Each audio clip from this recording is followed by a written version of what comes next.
Paz do Senhor, irmãos. Nós louvamos a Deus, exaltamos o nome do nosso Senhor e agradecemos ao Todo-Poderoso por mais um domingo na presença de Deus e por nos dar a oportunidade de falarmos a respeito da Sua palavra e exaltarmos o nome do nosso Senhor através do estudo da palavra de Deus. Não existe um nível de adoração maior, irmãos, do que o estudo e a prática da palavra de Deus. O estudo e a prática dos oráculos de Deus, da Escritura, são a forma mais pura e mais intensa de adoração ao nome do Senhor. Então, enquanto nós estamos estudando a palavra de Deus, e se nós dispusermos o nosso coração para obedecer aquilo que nós estudamos, como Esdras, como aconteceu na vida de Esdras, que pôs no seu coração o aprender, o praticar e o ensinar a palavra de Deus, a lei do Senhor. Se nós assim o fizermos, nós estaremos adorando ao Senhor na beleza da sua santidade. Nós vamos orar colocando as nossas vidas na presença do Senhor. Senhor, nós te exaltamos, bendizemos o teu nome, somos gratos a ti, Senhor, por este dia. Te louvamos, ó Deus, por mais essa oportunidade que o Senhor nos concede de estarmos em tua presença, de adentrarmos, ó Deus, a tua presença, de estarmos, Senhor, de alguma forma neste momento juntos para estudar, para meditar, ó Deus, na tua palavra e buscarmos, Senhor, a revelação que transforma a nossa vida e que nos faz caminhar, ó Deus, de fé em fé, de glória em glória e de vitória em vitória, Senhor. Eu coloco a minha vida neste momento em tua presença, Pai. Coloco a vida dos meus irmãos em tua presença. Deus, nós colocamos, Senhor, ó Deus, toda a igreja diante de ti, Pai, e pedimos que o Senhor nos ajude, que o Senhor estenda a tua destra poderosa, Senhor, sobre as nossas vidas e nos dê toda a condição espiritual para estudarmos, Senhor, e para crescermos em tua presença, Pai. Fica conosco ao longo desse estudo, Senhor, e que seja tudo sempre, Senhor, nas nossas vidas, para louvor, honra e glória do teu nome. Assim nós oramos e te agradecemos, Senhor, em nome de Jesus e para a tua glória. Amém, Senhor. Eu louvo a Deus, irmãos, pela oportunidade. Agradeço a Deus por ter sido convidado pelo pastor Douglas para falar a respeito da palavra de Deus durante alguns domingos. E é muito bom ser contado para o trabalho, contado para a obra de Deus, como um daqueles que realizam, irmãos, que fazem. Então eu louvo a Deus e é um grande privilégio, não obstante toda a saudade que nós estamos da igreja. E aí, quando eu digo igreja, eu falo das três, porque, como eu digo aos irmãos, eu sou um crente de tripla nacionalidade, gerado no Jardim Gazusa, em Diadema, cresci em Pirituba e atualmente estou em Sorocaba. Então a saudade aí é em todos os aspectos e em todas as igrejas, irmãos. Todos os locais onde o nome do Senhor, por Efizibá, é exaltado e adorado. O tema do nosso estudo será níveis de revelação bíblica e o amadurecimento cristão pelo experimentar. Níveis de revelação bíblica e o amadurecimento cristão pelo experimentar. Nós vamos trabalhar no início com três textos base. O primeiro é Marcos 4. Nós vamos ler do 26 ao 29, irmãos. Marcos 4, 26 ao 29. Diz assim o 26. E dizia: o reino de Deus é assim como se um homem lançasse semente à terra e dormisse, e se levantasse de noite ou de dia, e a semente brotasse e crescesse, não sabendo ele como. Porque a terra por si mesmo frutifica, primeiro a erva, depois a espiga e, por último, o grão cheio na espiga. E quando já o fruto se mostra, mete-lhe logo a foice, porque está chegada a ceifa. Eu vou repetir, irmãos. Marcos 4:26. E dizia: o reino de Deus é assim como se um homem lançasse semente à terra, e dormisse, e se levantasse de noite ou de dia, e a semente brotasse e crescesse, não sabendo ele como. Porque a terra por si mesma frutifica, primeiro a erva, depois a espiga, e por último o grão cheio na espiga. E quando já o fruto se mostra, mete-lhe logo a foice, porque está chegada a ceifa. Então, este é o primeiro texto que trabalharemos. O segundo texto está em Lucas 13, do 6 ao 9. Lucas 13, do versículo 6 ao versículo 9. Versículo 6 diz: E dizia esta parábola: Um certo homem tinha uma figueira plantada na sua vinha e foi procurar nela fruto, não o achando. E disse ao vinhateiro: Eis que há 3 anos venho procurar fruto nessa figueira e não acho. Corta-a, porque ela ocupa ainda a terra inutilmente? E respondendo ele, disse-lhe: Senhor, deixa-a este ano, até que eu a escave e a esterque. E se der fruto, ficará. E se não, depois a mandarás cortar. Vamos repetir, irmãos. Lucas 13:6. E dizia esta parábola: Um certo homem tinha uma figueira plantada na sua vinha e foi procurar nela fruto, não o achando. E disse ao vinhateiro: Eis que há 3 anos venho procurar fruto nessa figueira e não acho. Corta-a, porque ela ocupa ainda a terra inutilmente? E respondendo ele, disse-lhe: Senhor, deixa-a este ano, até que eu a escave e a esterque. E se der fruto, ficará. E se não, depois a mandarás cortar. E o último texto, irmãos, é Mateus 21:19. Mateus 21:19. E avistando uma figueira perto do caminho, dirigiu-se a ela e não achou nela senão folhas. E disse-lhe: Nunca mais nasça fruto de ti. E a figueira secou imediatamente. Mateus 21:19.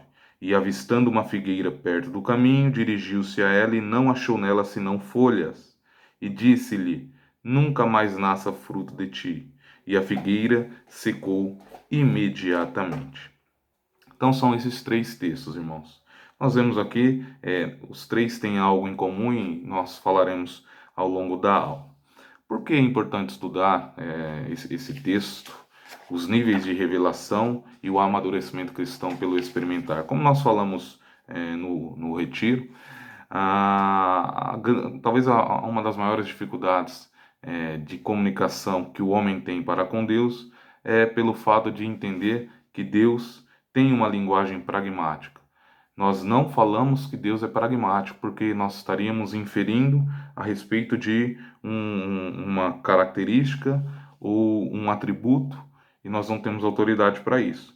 Mas podemos afirmar que a linguagem de Deus, ao se comunicar com o homem, é pragmática, é objetiva, irmãos. E o homem, por sua vez, tem uma linguagem prolixa. A alma do homem é prolixa e busca muitas formas e se delonga sem objetividade, e essa demora é usada pela alma para enganar a si mesmo, tentar enganar o espírito do homem e, se fosse possível, enganar a Deus, irmãos. Então é importante nós estudarmos e refletirmos e respondermos a nós mesmos: qual é o objetivo de Deus na obra que Ele tem feito na minha vida? Qual é o objetivo de Deus na obra que Ele tem feito na tua vida? O Evangelho não pode ser algo ilusório, algo filosófico. Evangelho não é filosofia, irmãos. Evangelho é o poder de Deus para a salvação de todo aquele que nele crê. É poder de Deus para transformar, para dar uma vida abundante, uma vida poderosa ao homem e à mulher de Deus, e essa vida abundante e poderosa tem que refletir de forma prática e visível em frutos que exaltam o nome do Senhor e frutos de uma vida que tem poder para caminhar com o seu Deus. Então nós vamos ao primeiro ponto do primeiro texto, irmãos. Primeiro ponto do primeiro texto. que nós poderíamos dar um título. Primeira ação no que diz respeito à revelação ou à salvação. Primeira ação é externa ao homem, ou seja, não começa no homem, não nasce no homem, não vem do interior do homem, é algo que vem de fora para dentro. Mateus 4, 26. E dizia: o reino de Deus é assim como se um homem lançasse semente à terra e dormisse, e se levantasse de noite ou de dia, e a semente brotasse e crescesse, não sabendo ele como. Esse texto mostra que uma semente é lançada à terra por alguém incapaz de garantir o bom desenvolvimento dela. É uma ação externa, de fora para dentro, da terra de fora para dentro do homem. Portanto, o ponto inicial da obra espiritual na vida do homem não se encontra na capacidade volitiva do homem, mas no querer soberano de um ser acima da realidade humana. Então, qual é o contexto e o que nós vemos nesse texto? Uma semente é lançada por um homem, irmãos.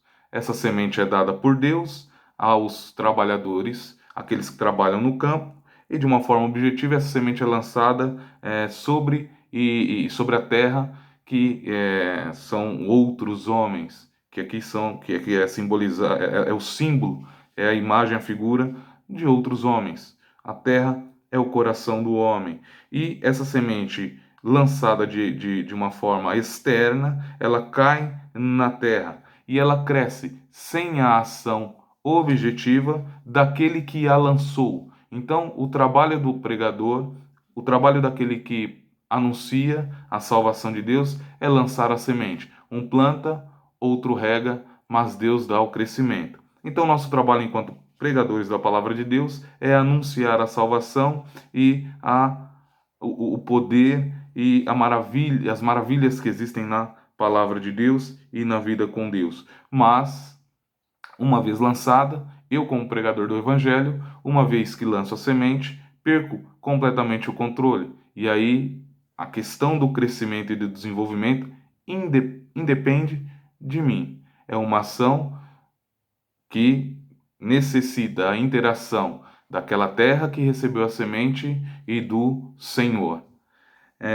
Então, esse é o primeiro ponto do primeiro texto, irmãos. Segundo ponto do primeiro texto é o seguinte: a liberdade do homem em buscar o crescimento. Nós vimos o seguinte: o pastor Douglas tem falado nas últimas aulas sobre um determinismo inexistente no que diz respeito à obra de Deus na vida do homem, na obra de Deus na vida do salvo. Então, uma vez que eu sou salvo, eu não posso compreender ou entender que aquilo que há de ser na minha vida será independente das minhas ações, independente da forma que eu me coloco diante de Deus e da forma que eu caminho com esse Deus.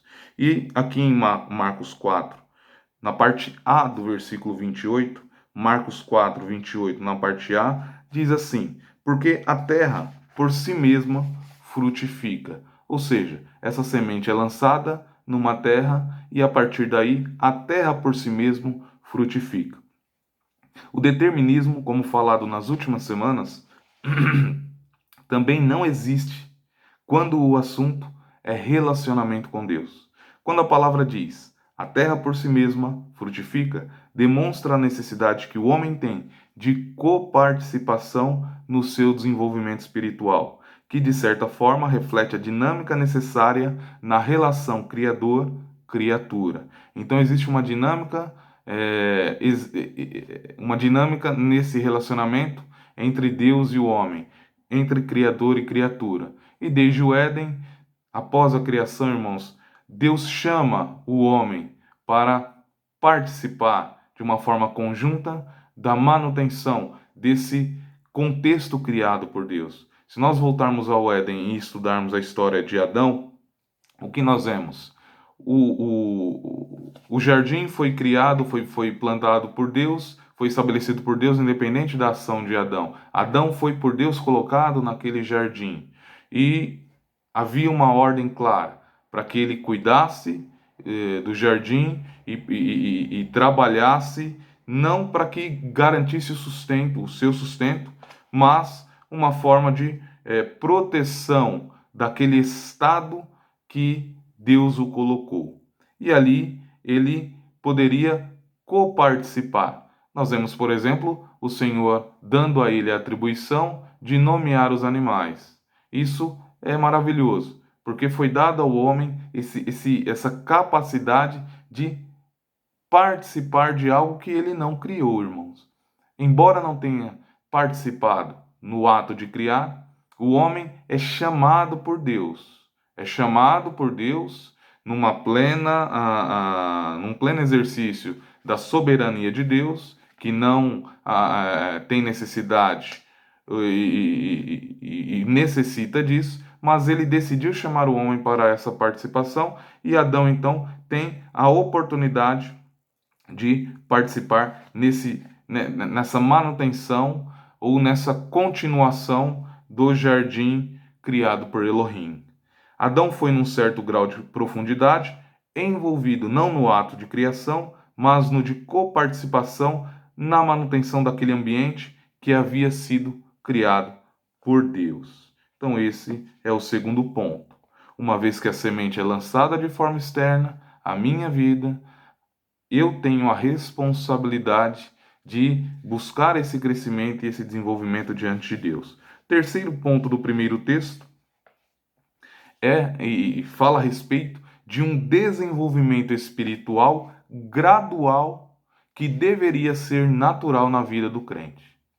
Então, existe uma forma estabelecida por Deus de um crescimento gradual no que diz respeito à vida espiritual, que deveria, irmãos, ser natural na vida de todo crente, de todo homem e mulher de Deus. Quando esse crescimento natural não acontece, nós, obviamente, teremos problemas e surgem as dificuldades para caminhar com Deus. Onde nós vemos isso? Em Marcos 4, na parte B, do versículo 28. Diz assim: primeiro a erva, depois a espiga e por último o grão cheio na espiga.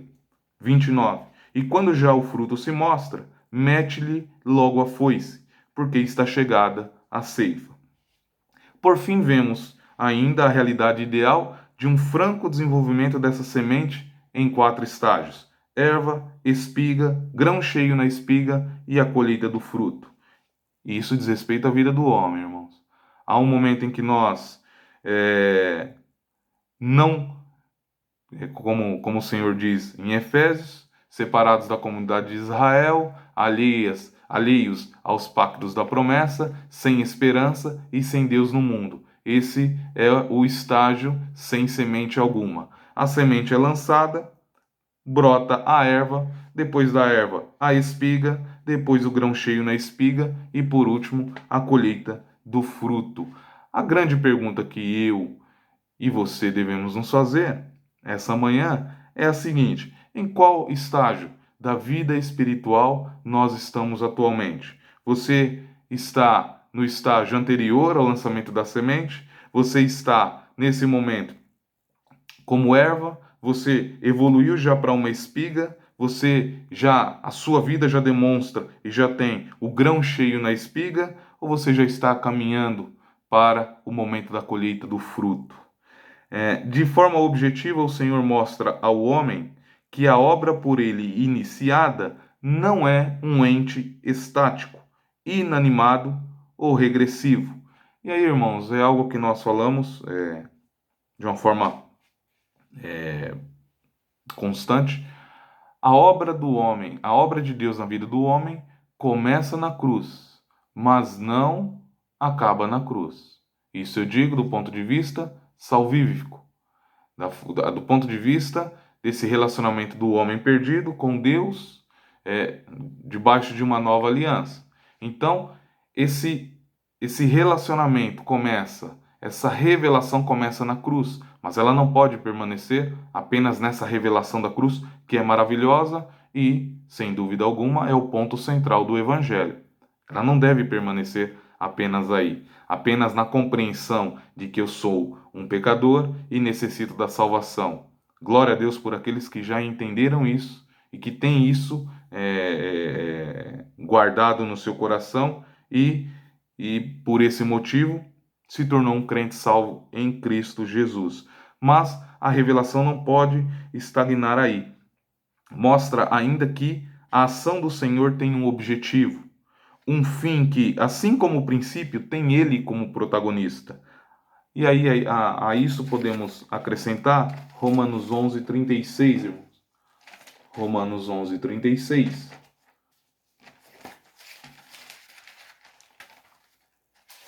Bastante conhecido, que diz: porque dele e por meio dele e para ele são todas as coisas. A ele, pois, a glória eternamente. Amém. Então, mesmo nesse contexto do lançamento da semente, do crescimento humano, espiritual humano diante de Deus, é necessário nós compreendermos que é dele, por ele e para ele. Então, se o lançamento da semente foi um ato que iniciou na vontade de Deus, nós precisamos compreender que todo o desenrolar posterior a isso também tem uma característica inerente nessa necessidade de voltarmos a Deus. Agora nós vamos para o segundo texto. Primeiro ponto do segundo texto: a exigência soberana de Deus na vida do homem. Deus exige, irmãos. Existe uma exigência sobre a vida do salvo. Lucas 13:6. E dizia esta parábola: um certo homem tinha uma figueira plantada na sua vinha e foi procurar nela fruto, não o achando. Então nós meio que começamos nesse texto onde paramos no outro. Esse momento da colheita do fruto, da busca pelo Senhor da vinha, pelo fruto. E nesse caso aqui, não encontrando. O momento da busca do fruto por aquele que tem o direito de requerê-lo, no caso Deus. Afinal, ele é o dono do campo e da figueira, e não realiza uma obra vã na vida do homem. Pastor Douglas citou também no último domingo a história de Jonas, irmãos, que é maravilhoso, é um contexto maravilhoso entre a liberdade do homem e a exigência de Deus. Não obstante Jonas tenha exercido a sua liberdade, o propósito de Deus foi cumprido.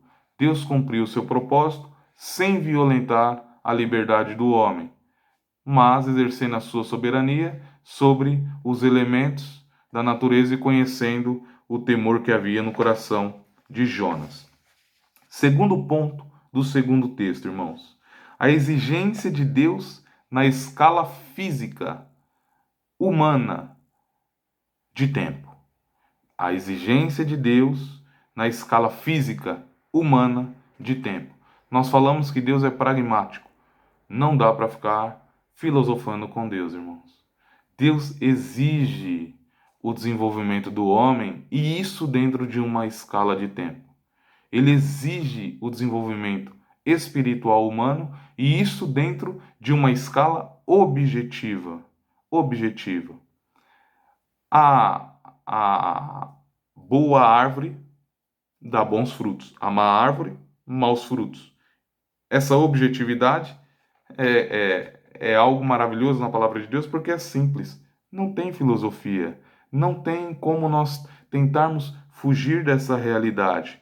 E nós vemos nesse texto que existe um tempo determinado pelo qual nós seremos cobrados, como o Senhor diz. Nós haveremos de dar conta por cada palavra ociosa que saiu da nossa boca, de forma objetiva, irmãos.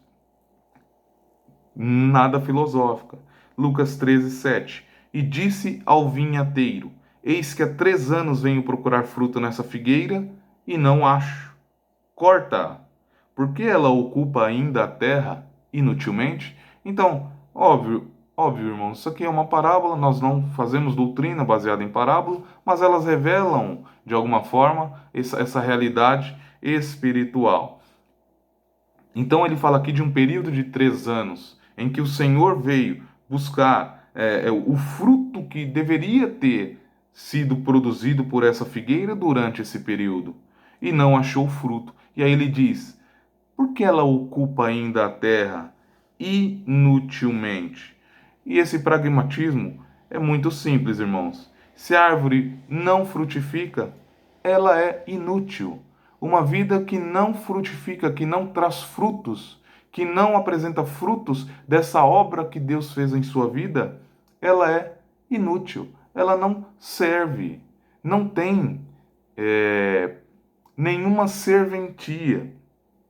Vemos também um tempo determinado, nesse caso, 3 anos. Não estou afirmando que seja esse o tempo que cada um tem para oferecer um fruto viçoso, irmãos, a Deus, mas mostra que Deus trabalha também com a escala de tempo humano e nos cobrará e exige de nós baseado nessa escala de tempo, de uma forma não filosófica, de uma forma objetiva.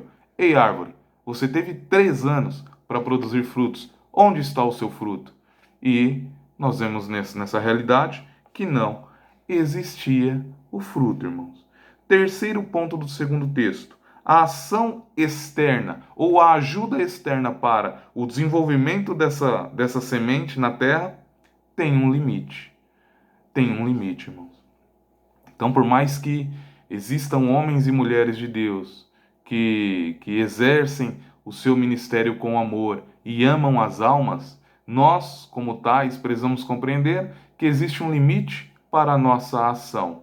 Nós podemos, com todo amor, ajudarmos, orientarmos, orarmos e estendermos a mão, mas esse crescimento independe disso, irmãos. Independe dessa ajuda, porque é uma questão pessoal entre essa alma, essa terra e Deus.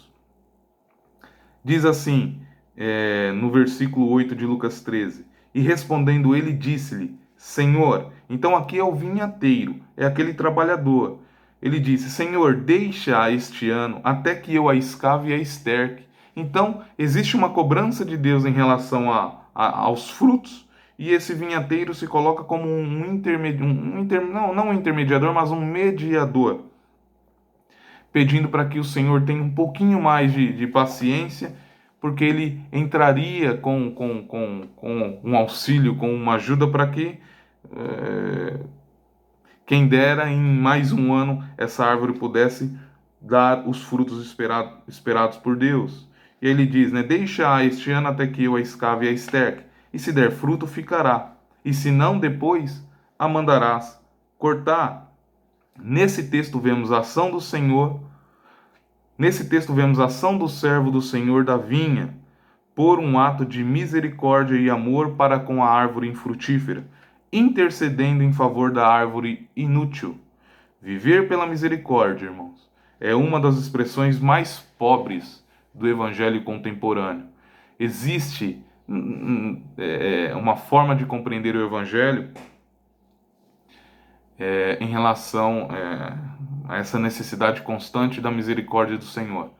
Obviamente, as misericórdias do Senhor são a causa de nós não sermos consumidos. Todos nós, irmãos. Não é nesse aspecto que eu digo a vocês. Mas, após a cruz, como nós temos falado, nós temos um caminho a trilhar de desenvolvimento. E nesse caminho de desenvolvimento, nós chegamos lá diante de Deus em um momento em que nós temos maturidade para compreender que se eu obedeço à palavra de Deus, eu caminho debaixo da bênção. Se eu não obedeço à palavra de Deus, eu caminho debaixo da misericórdia de Deus.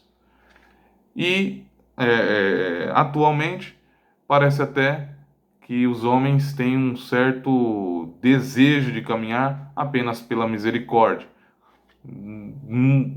mostrando e evidenciando um antitestemunho de um evangelho que nunca transforma, um evangelho que nunca muda a vida, um evangelho que nunca produz frutos na sua vida e para aqueles que não são firmes no Senhor, não têm experiências com Deus, chegam até mesmo a duvidar de que Deus seja poderoso para mudar uma vida, irmãos. Então, a ação externa, essa ajuda externa, tem um limite.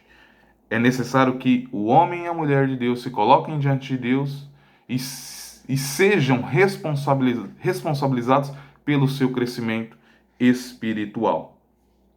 Vamos agora para o terceiro texto. Primeiro ponto, no que concerne ao relacionamento com Ele, Deus não aceita desculpas. Deus, repito, é e tem uma linguagem pragmática. Deus não aceita desculpa. As nossas justiças, as nossas desculpas são para Deus como um trapo de imundícia, irmãos. Nós não podemos caminhar com Deus dando desculpas. Mateus 21, 19, parte A do versículo. Mateus 21, 19, parte A. E avistando uma figueira perto do caminho, dirigiu-se a ela e não achou nela senão folhas. E disse-lhe: nunca mais nasça fruto de ti. Como nós sabemos, aqui é uma figueira, folhas de figueira nos remetem ao Éden, quando Adão e Eva, ao desobedecerem a Deus, ao pecarem, cosem para si aventais com folhas de figueira, que representam as desculpas humanas diante da desobediência, irmãos. Mas Deus não aceita aquela cobertura.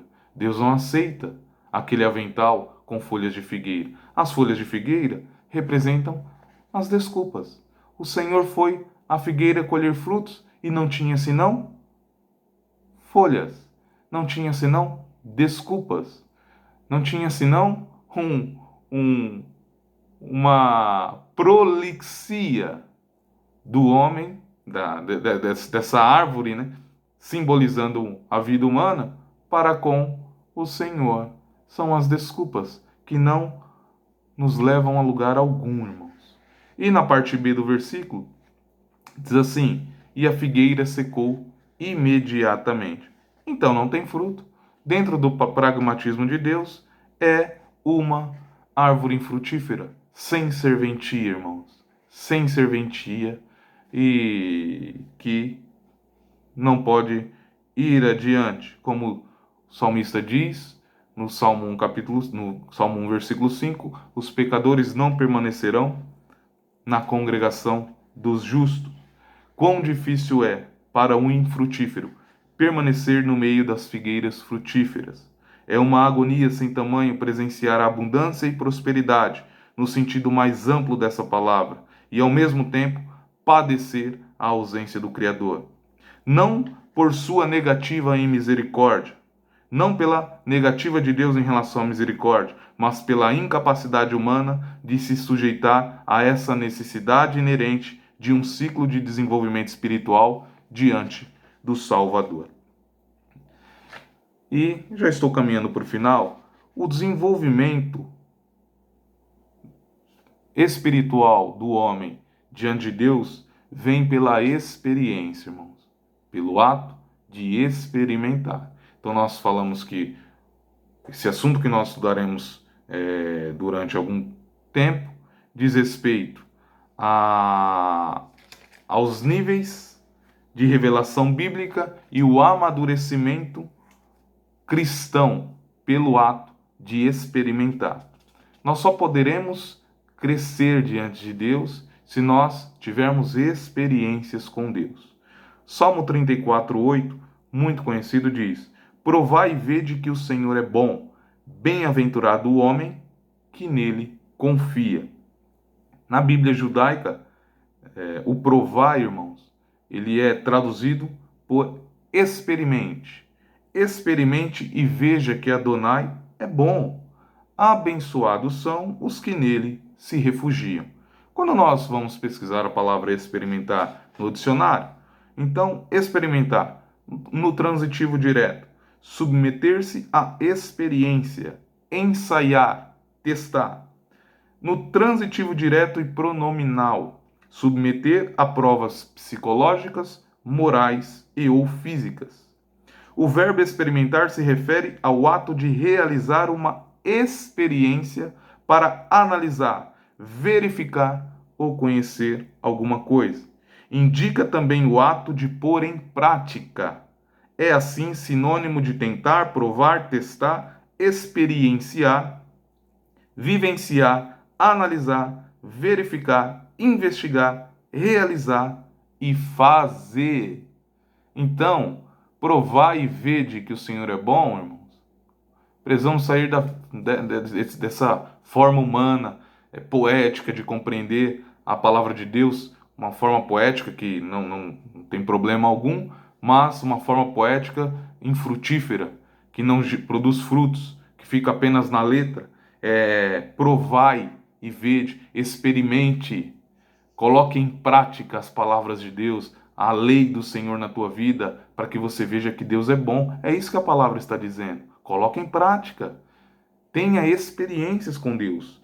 Algo importantíssimo nessa época de apostasia pandêmica, como o nosso pastor tem falado, é conhecer de forma clara e simples a doutrina do verdadeiro evangelho que confere ao homem a vida transformada, conduzida de fé em fé, de glória em glória e de vitória em vitória. Obviamente, nossa luta é contra o diabo, irmãos. Nossa luta não é contra a carne e o sangue. Mas não desprezamos a necessidade de nos opormos à forma do evangelho contemporâneo, que reduz a eficácia das boas novas a apenas lampejos de algo que é infinitamente maior.